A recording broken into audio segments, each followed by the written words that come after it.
My name is Joshua. I'm an infantryman with a private military outfit I cannot name. We are currently deployed on security detail in a war-torn corner of Africa. Our mission has gone horribly wrong. And I don't think we're fighting insurgents or terrorists anymore. Our entire force will be moving out soon. I'm not sure we will be coming back, whatever we've come across here. It's not natural, it's not of this earth, and it wants us all dead. I was part of the team that found it a week ago. It was supposed to be just a routine patrol. Our objective was to make sure there was no enemy movement in the vicinity of our base, and no threat to the one local settlement in the area. It was a hot, dry day. The sun beat down mercilessly, and the scrub-covered plains that we moved through gave no protection against the elements. Not even a single tree to throw a little shade. I was sweating horribly, my head lowered to shield my eyes against the glare of the sun. Because of this, I barely managed to stop in time to avoid colliding with Harris, my squad mate. He had been in position in front of me, but had stopped without warning. "What's going on, man?" I asked, walking around him. "What's the holdup?" Harris was motionless, his face screwed up in confusion. "Something wrong with my radio, Josh," he answered at last. I leant in closer and immediately heard what he meant. His radio was giving off strange squawking sounds, mixed with a high-pitched buzzing. "What's the delay?" came a yell from up ahead. "Out superior. Sergeant Wright." I cursed inwardly. Wright was a hard son of a bitch, and I didn't want him thinking we were slacking. "Equipment malfunction, sir," I answered quickly. "Radio's acting up." Sergeant Wright walked over to us. The rest of the patrol, some 5 men, cast annoyed glances at us. Every minute we spent out here in the heat was torture, and to them, me and Harris were only prolonging their suffering. "What's wrong with it?" asked Wright. "Some kind of interference, sir," answered Harris, experimenting with the various switches on the receiver. "I don't know if..." The whole patrol cursed and covered their ears as every single radio suddenly erupted in a deafening chorus of shrill squawks and whistle. After several seconds, the deluge of sound stopped just as suddenly as it had began. "What the hell was that?" I asked, my ears ringing. Sergeant Wright didn't answer, instead activating his own radio. "Command, can you read me?" "Over," he said, testing the connection. There were a few seconds of silence, then the receiver chirruped to life. "This is Command, over. We have equipment malfunction here. Some sort of radio interference, anything of that sort at base. Over. Something just happened to us as well, Sergeant." All our systems went haywire for several seconds, then straight back to normal. "Continue your patrol, but be careful. Report any activity immediately." "Over." The line went dead. Sergeant Wright brandished his rifle. "You heard the order, men. Move out, eyes sharp." We set out again. The sun still beat down, but we were no longer lethargic from the heat. Adrenaline had purged that weakness from our minds. All eyes were up, scanning our surroundings intently. After half an hour of walking, we spotted something in the distance.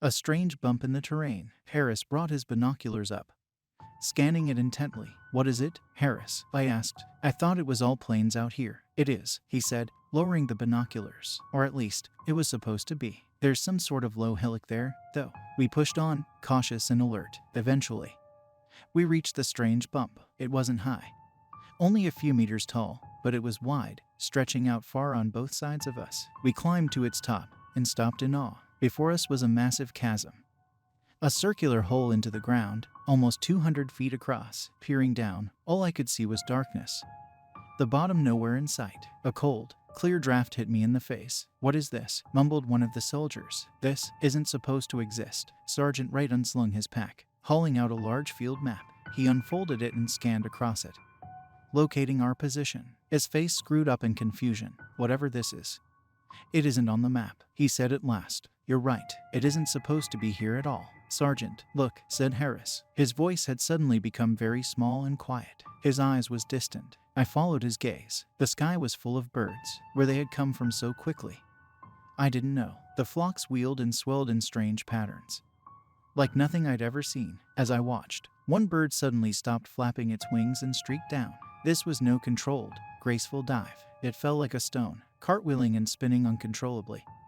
Cawing and shrieking, it plummeted into the darkness of the pit and was gone. Another followed, then another. More joined in less than a minute. The air in front of us was filled with falling bodies, all stone still as they fell down into the darkness of the chasm. They're killing themselves, whispered one of the soldiers. They're fucking killing themselves, man. We returned straight to base. Sergeant Wright immediately reported the chasm. Of course, the confusion only grew after that. Not only was the hole not on our maps, it also didn't appear on any of the satellite images of the area. And no previous patrol had noticed it. It was as if it had just appeared out of thin air in the several seconds all our electronics went down. Theories flared up like fire. Was it an insurgent base? Had they hidden it? Somehow, it seemed like the most logical explanation. Far-fetched though it was, the chasm quickly became known as 225,199. After its grid coordinates, by the time Wright finished his report to command, night was quickly approaching, and there was little time to formulate a response. As the sun fell, staining the plains orange and red, 2 troop carriers departed our base. 20 men were dispatched to guard 225,199 until the next morning. On top of that, it was surrounded by motion-activated tripwires. If anything moved around it, we would know. I spent the evening discussing our findings with Harris in our tent. He was just as dumbfounded by the situation as I was. How the hell could someone keep a place like that secret? He asked me, disassembled rifle in his lap. Where would the locals get that kind of technology? I don't know, man, I answered, idly lighting a cigarette. Whatever it is, we'll find out tomorrow. Someone will probably get sent down there to recon. And then we'll know. What about those birds? That was weird as hell. Harris shrugged his shoulders. Your guess is as good as mine. Maybe there's some vapors coming out of it that paralyze or confuse them. I guess, I answered warily. Anyway, continued Harris, at least something interesting is happening. It's been too long since. The flap to our tent flew open, and we jumped to attention as Sergeant Wright swept in. Sergeant, what's I began? Get your gear on now. Soldiers, we're moving out. Move. He turned on his heel, running out of the tent immediately. We both sprung into action, putting on our equipment and shouldering readied packs. As we ran out into the night, we were immediately surrounded by bustling, anxious activity. The whole base was on its feet, men and women running around, preparing equipment and vehicles. What's happening? I yelled at Harris. I don't know, man, he answered, but I don't like it. We quickly joined the rest of our unit, the last to do so. Sergeant Wright gave us a withering look before clearing his throat and addressing the whole squad. 12 minutes ago, the proximity sensors around 225,199 went off, all of them around the entire circumference. At the same time, the unit dispatched to guard it reported movement before their radios went dead. Wright was silent for several seconds, and in the dark, I was almost certain he was trembling. What had he heard in his briefing that could make him react like this? Our orders are to move in, secure the location, and find our missing comrades. Be on high alert. We're not sure what we're dealing with out there. Our unit was ushered onto the bed of a truck, and we quickly drove out into the night. We weren't the only ones. Our vehicle was only one of dozens. Hundreds of men were being mobilized. It took little time to reach 225,199. As the truck rolled to a halt, we jumped off its bed, weapons held high, panning the night. The helix surrounding the abyss loomed above us in the darkness. We moved out, our progress slowed by both low visibility and our own wariness. Every shadow, every swaying scrub hedge seemed to be hiding the movement of an enemy. Something pale in front of me caught my eye. My weapon came up, and I mumbled into the radio, I have something. I approached the thing slowly. At first, I couldn't make out any details, but as I moved forward, the shape resolved. A man, lying on the ground. He was naked, stripped of all clothes and equipment. He wasn't moving. I rushed forward to him. I need a medic at my location immediately, I cried into the radio, my heart hammering. Behind, I could hear footsteps as the rest of my unit closed in, covering me. I knelt down at the prone figure. Still, he didn't move. The man was lying face down, and I reached under him to roll him over. As I shifted his body, my heart plummeted. It was cold, too cold. No living being could ever be this cold. Command, I have a... My voice trailed off. The way the body had moved as I turned it over, the way it had felt. It had been strange. I couldn't place my finger on why. With a rush of disgust and horror, I realized why. The body was horribly soft, pliant, the limbs bending at grotesque angles, as if made of rubber. The body had no bones. I bent over and retched onto the ground. A hand gripped my shoulder, and the face of Sergeant Wright appeared next to me. Figures came out of the dark. Medics and soldiers. Come with me, Private, said Wright quietly.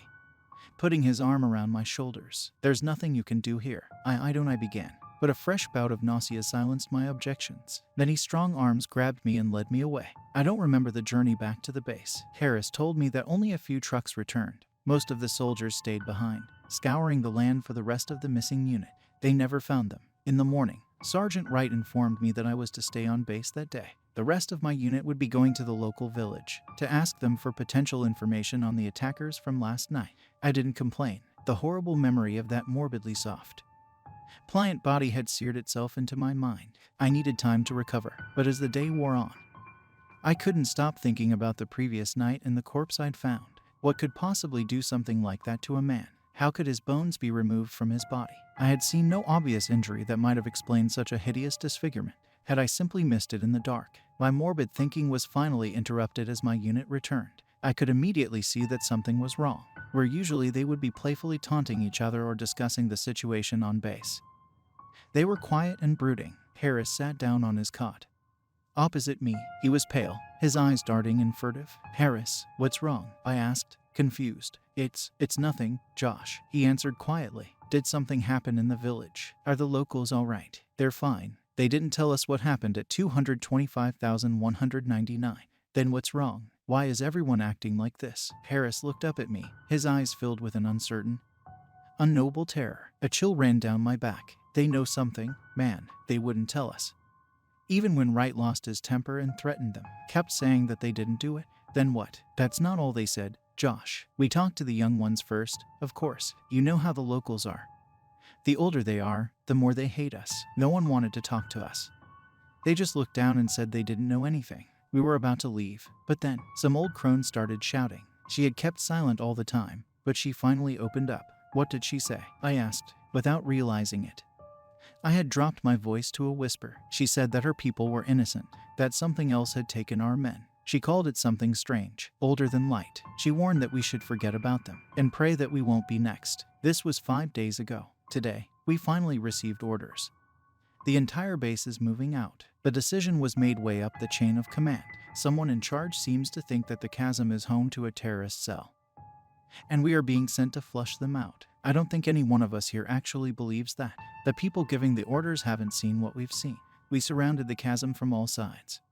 Our advance covered by armored vehicles and hovering helicopters with weapons trained on the abyss. Military engineers moved in. They've constructed a massive pulley system that will lower dozens of men at a time into the darkness on a huge platform. An hour ago, we were supposed to begin descending. All units were standing ready, awaiting their turn. The mood was grim. Harris held a well-worn crucifix in his fist and mumbled prayers. The air around us thrummed with the spinning rotors of attack helicopters. They were once again covering the abyss, all weapons readied. From up there, they had a commanding view of the area and could even peer down into the darkness. I didn't see the moment things went to shit. Harris suddenly cursed, pointing upwards at the sky, his face pale. "What the fuck? What the fuck?" I followed his gaze. High above us, the hovering helicopters swayed madly, as if their pilots were intoxicated. The sergeants were screaming into their radios, requesting information, orders, anything. Suddenly, the aircraft lurched forward, drawn like marionettes by an insane puppet master.